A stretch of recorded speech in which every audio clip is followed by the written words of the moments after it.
ഇന്ത്യയിൽ recently publish ചെയ്ത social progress index പ്രകാരം നമ്മളുടെ കൊച്ചു കേരളം 9ാം സ്ഥാനത്താണ് നിൽക്കുന്നത്. അതിലേറ്റവും മുന്നിൽ നിൽക്കുന്നത് കേരളത്തിലെ ആളുകൾക്ക് കിട്ടുന്ന പോഷക ആഹാരത്തിന്റെ അളവും അതുപോലെ കേരളത്തിലെ ആളുകൾക്ക് കിട്ടുന്ന മെഡിക്കൽ കെയർ ഫെസിലിറ്റിയുമാണ്. നമ്മളുടെ നാട്ടിൽ അനീമിക്കായിട്ടുള്ള സ്ത്രീകളുടെ എണ്ണം കുറവാണ്. അതുപോലെ മെഡിക്കൽ കെയർ ഫെസിലിറ്റികളും ആവശ്യത്തിനുണ്ട്. എന്നാൽ നമ്മളുടെ നാട്ടിൽ ഏറ്റവും പൂറായിട്ട് നിൽക്കുന്നത് എന്താണെന്ന് നിങ്ങൾക്കറിയണ്ടേ? ആരോഗ്യ പരിപാലനത്തിന്റെ കാര്യത്തിൽ നമ്മൾ വളരെ പൂറാണ്. ജീവിതശൈലി മൂലം ഉണ്ടാകുന്ന അമിതവണ്ണവും അതുമൂലം ഉണ്ടാകുന്ന രോഗങ്ങളുടെയും അടിസ്ഥാനത്തിൽ നമ്മൾ വളരെ മുൻപിലാണ്. കേരളത്തിലെ 38% ആളുകളും അമിതവണ്ണം ഉള്ളവരാണ്. നമ്മുടെ നാട്ടിലെ മിക്ക ജോലികളും ഇപ്പോൾ ശാരീരികാധ്വാനം വളരെ കുറവും എന്നാൽ മെന്റൽ സ്ട്രെസ് വളരെ കൂടുതലും ഉള്ള ജോലികളാണ്. അതുകൊണ്ട് ഇപ്പോഴത്തെ ജീവിത ശൈലിയിൽ നിന്നും നിങ്ങൾക്ക് നിങ്ങളെ രക്ഷിക്കണമെങ്കിൽ നിങ്ങൾ ഇന്ന് തന്നെ ഒരു പ്രതിജ്ഞ എടുക്കുക. ദിവസവും 30 മിനിറ്റെങ്കിലും ഏതെങ്കിലും തരത്തിലുള്ള വ്യായാമം ഞാൻ ചെയ്തിരിക്കും എന്ന്. എന്തിനും ഏതിനും ഗവൺമെന്റിനെയും മറ്റുള്ളവരെയും മാത്രം നമ്മൾ പഴിചാരിയിട്ട് കാര്യമില്ല. നമ്മളുടെ ആരോഗ്യം സംരക്ഷിക്കേണ്ടത്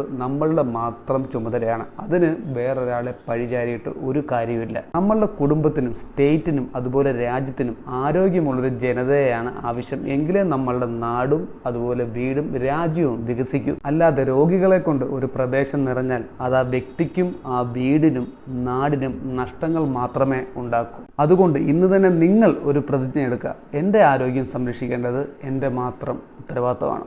See you next video.